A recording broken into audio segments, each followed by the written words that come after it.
Hello बच्चों, SDS education academy में आपका स्वागत है।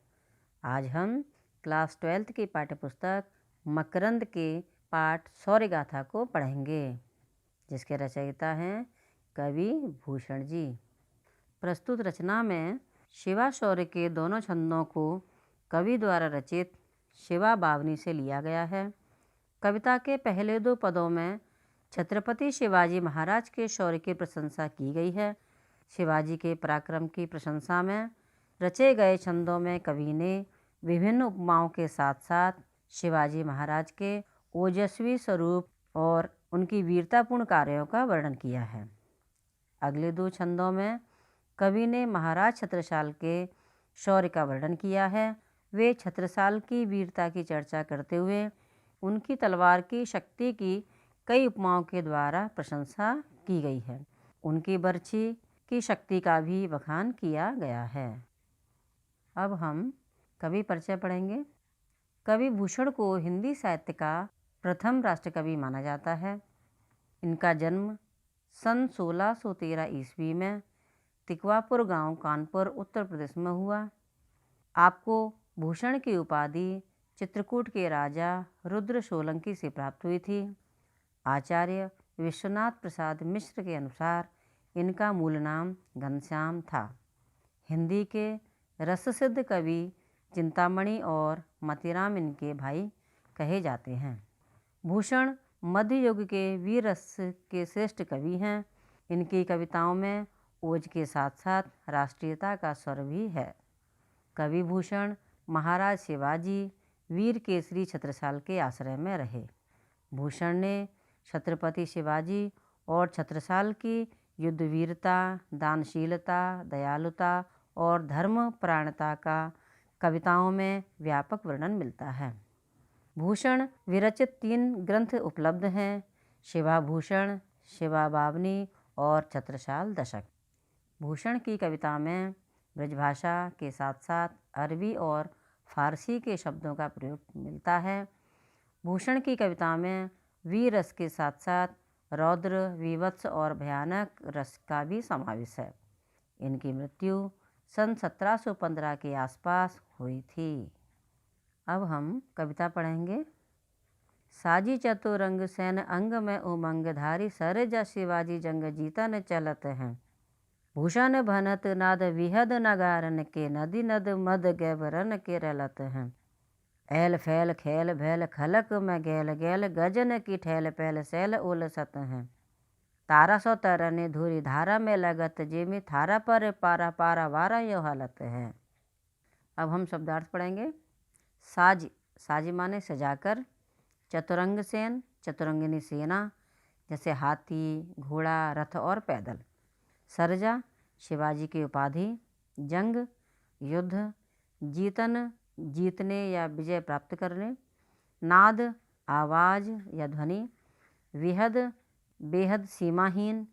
मद, हाथी के गंड स्थल से निकलने वाला मद या जल। गैबरन, हाथी या गज। रलत, बहना। ऐलफैल, कोलाहल, शोर। खैल भैल, समूह की हलचल। उलसत, उखड़ते हैं। गैल गैल, गली गली में। खलक, संसार। गजन, हाथी। ठैल पैल, भीड़ भाड़। सैल, पर्वत।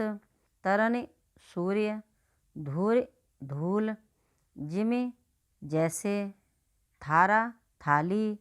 पारावार, समुद्र। अब हम कविता का अर्थ समझते हैं। इस कविता में वीर रस के सुप्रसिद्ध कवि भूषण द्वारा रचित शिवाशौर्य से ये कविता उद्धृत है, ली गई है। इस कविता में शिवाजी की चतुरंगिनी सेना के युद्ध क्षेत्र की ओर जाने का वर्णन मिलता है। कवि भूषण कहते हैं, साजी चतुरंग सैन अंग में उमंगधारी सरजा शिवाजी जंग जीतन चलत हैं।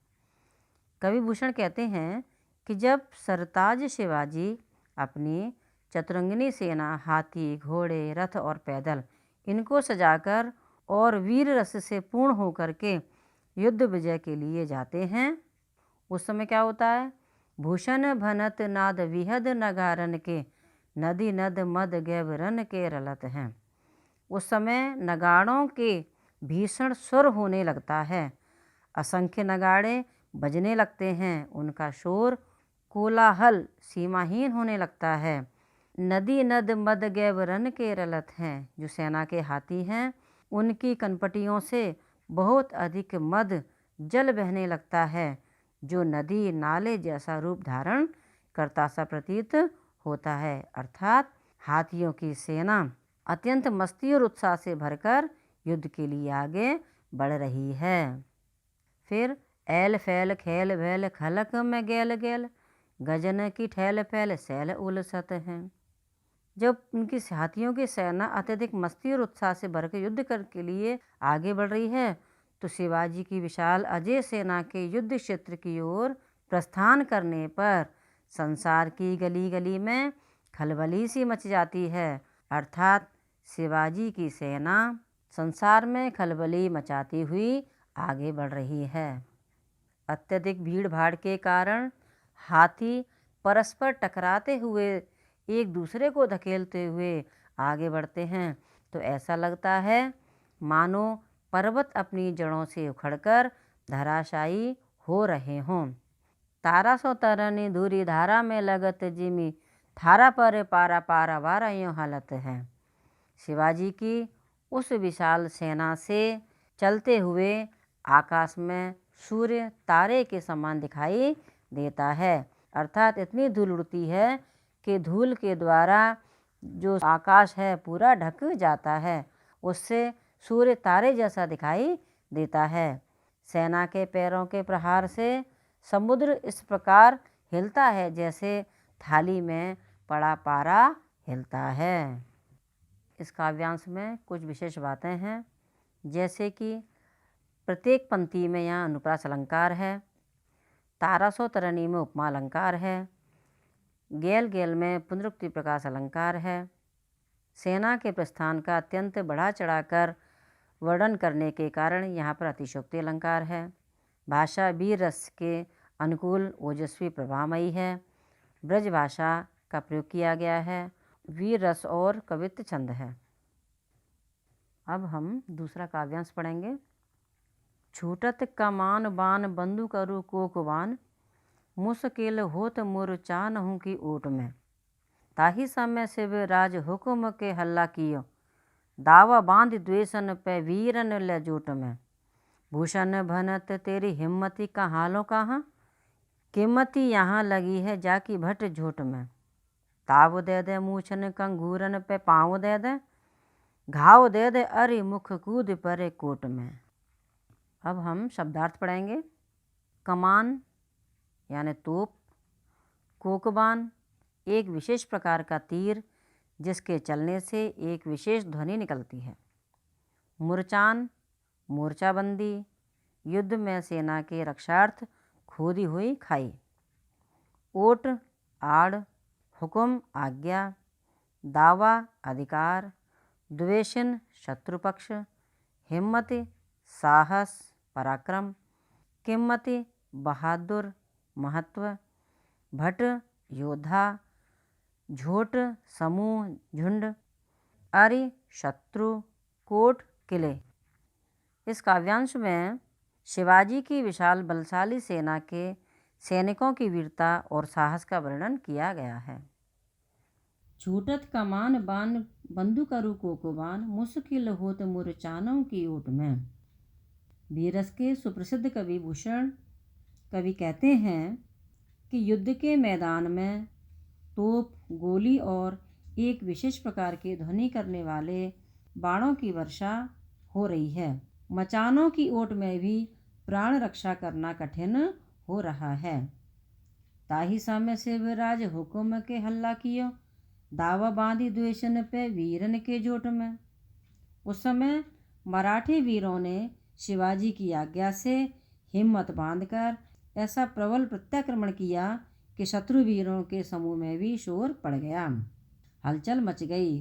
शत्रु वीरों के समूह में भी हलचल मच गई।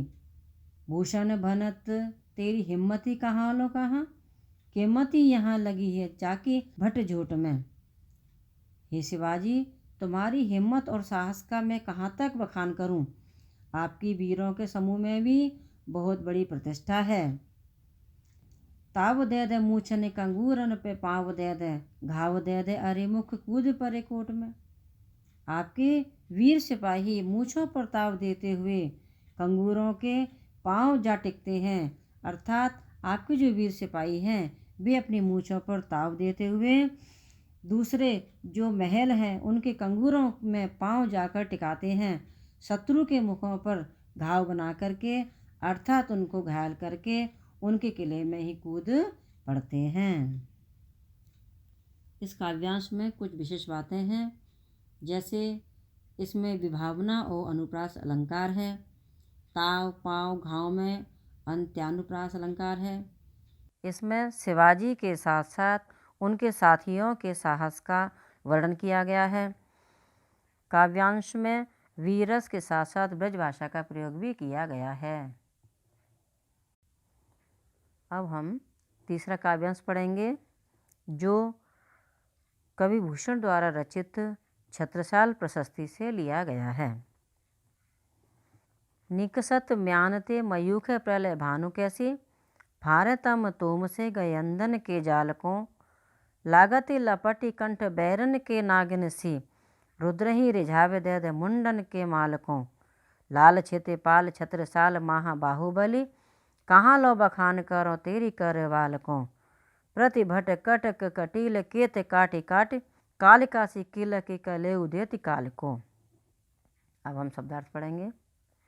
निकसत निकलते, म्यान तलवार की खोल, प्रलय प्रलय, गयंदन के जाल हाथियों के समूह, भानु सूर्य, फारें फाड़कर, तम अंधकार, लागत लगती है, लपट ज्वाला, बैरन शत्रुओं की, गयंदन शत्रु, जाल समूह, प्रतिभट बहादुर, कटक सेना, किलक किलकारी, कलेऊ भेंट।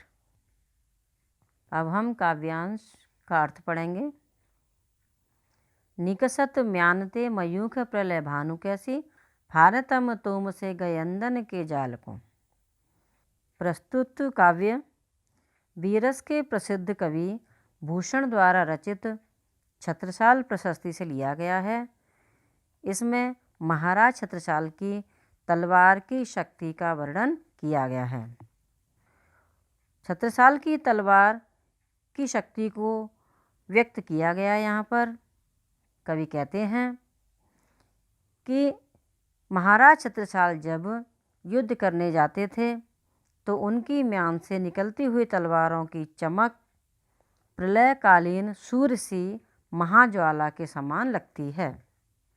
ये चमकती तलवारें अपने शत्रुओं के समूह रूपी घने अंधकार को चीरकर रख देने वाली हैं। लागत लपटी कंठ बैरन के नागिन सी, रुद्र ही रिझावे दे दे मुंडन के मालकों। इनकी लपट इनके शत्रुओं के कंठों में नागिन के समान लिपट जाने वाली दिखाई देती हैं। इस प्रकार से अपने शत्रुओं के मुंडों को, उनके सिरों की मालाओं को रखती हुई भगवान शंकर के गले में पड़ी हुई मुंडों की मालाओं को रिझाती है। लाल छिते पाल छत्रसाल महाबाहुबली, कहाँ लो बखान करो तेरी करे वाल को। महाराज धीराज छत्रसाल महाबलवान हैं, इनकी वीरता की प्रशंसा कहाँ तक की जाए। प्रतिभट कटक कटील केते काटी काटी, कालिका सी कील की कलेऊ देती काल को। कवि कहते हैं ये तो अपने शत्रुओं की सेना को काट काट कर कालिका के समान किलकारी देते हुए काल को भेंट चढ़ाते हैं। इस काव्यांश में कुछ विशेष बातें हैं, जैसे वीरस का सुंदर वर्णन किया गया है, भाषा सरल है, प्रत्येक पंक्ति में अनुप्रास अलंकार है, उपमा और रूपक अलंकार का प्रयोग किया गया है और ब्रज भाषा में ये कविता रची हुई है। अब हम चौथा काव्यांश पढ़ेंगे, जिसमें महाराज छत्रसाल के शौर्य और उनकी तलवार की शक्ति का बढ़ा चढ़ाकर वर्णन किया गया है। उनकी बर्छी की तीक्ष्णता की प्रशंसा की गई है।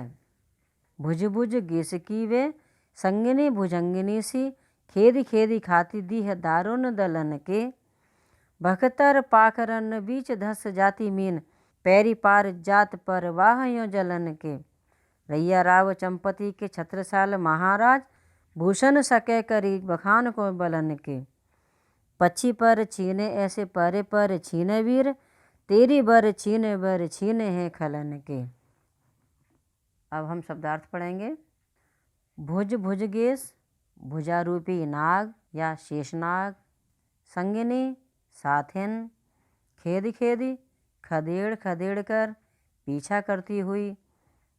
दीह दीर्घ बड़ा। बख्तर कवच। पखारन हाथी के ऊपर पड़ी हुई लोहे की जाली। मीन मछली। दारुण भयंकर। दलन कुचलना। पैरी तैरकर। प्रवाह प्रवाह। जलन पानी। बखान कहना। बलन बलों। पक्षी पक्षी। परछीने परकटे। बर प्राण। खलन दुष्टों। प्रस्तुत काव्यांश भूषण द्वारा रचित कविता छत्रसाल शौर्य से लिया गया है। इसमें कवि भूषण ने वीर राजा छत्रसाल के पराक्रम की प्रशंसा की है। कवि भूषण कहते हैं, भुज भुज गेस की वे संगिनी भुजंगिनी सी, खेदी खेदी खाती दी है दारुण दलन के। कवि कहते हैं, हे राजा चंपत राय के सुपुत्र महाराज छत्रसाल, तुम्हारी बर्छी तुम्हारी भुजाओं रूपी शेष नाग की साथिन नागिन के समान है। यह बर्छी भयंकर एवं क्रूर शत्रुओं के बड़े बड़े समूहों का पीछा करती हुई उनके प्राणों को चुन चुन कर खा जाती है।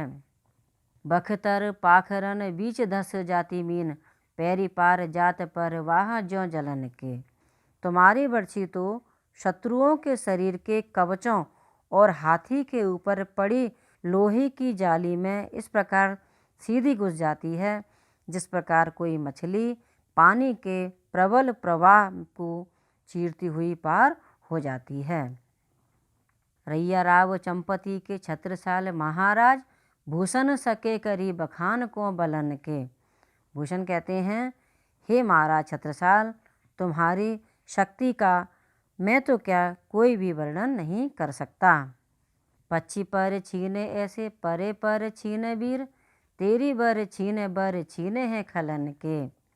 तुम्हारी बर्छी से कट कट कर शत्रु सिपाही धरती पर गिरकर इस प्रकार छटपटा रहे हैं जैसे पर कटे पक्षी छटपटाते हैं।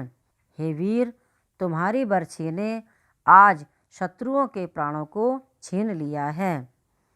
कहने का तात्पर्य है, महाराज छत्रसाल, तुम्हारी बर्छी में अद्भुत बल है। वह शत्रुओं का संहार करने में निपुण है। तुम्हारी बर्छी इतनी तेज है कि शत्रुओं के कवच को भेद कर शरीर में धंस जाती है। उस बर्छी के कारण शत्रु आपसे भयभीत रहते हैं। इस काव्यांश में कुछ विशेष बातें हैं, जैसे भुजंगिनी सी, भुज भुज गेस और परवाजों जलन में उपमा अलंकार है। परछी परछीने तथा बरछीने में यमक अलंकार है। अनुप्रास अलंकार प्रत्येक पद में है और बर्छी की शक्ति और कार्य क्षमता का बखान किया गया है। ब्रज भाषा का प्रयोग किया गया है। वीर रस का प्रयोग किया गया है। अगर आपको ये वीडियो अच्छा लगा हो तो इस वीडियो को लाइक करें और अधिक वीडियो देखने के लिए STS एजुकेशन अकेडमी चैनल को सब्सक्राइब करें और बेल आइकन ज़रूर दबाएं। बहुत बहुत धन्यवाद।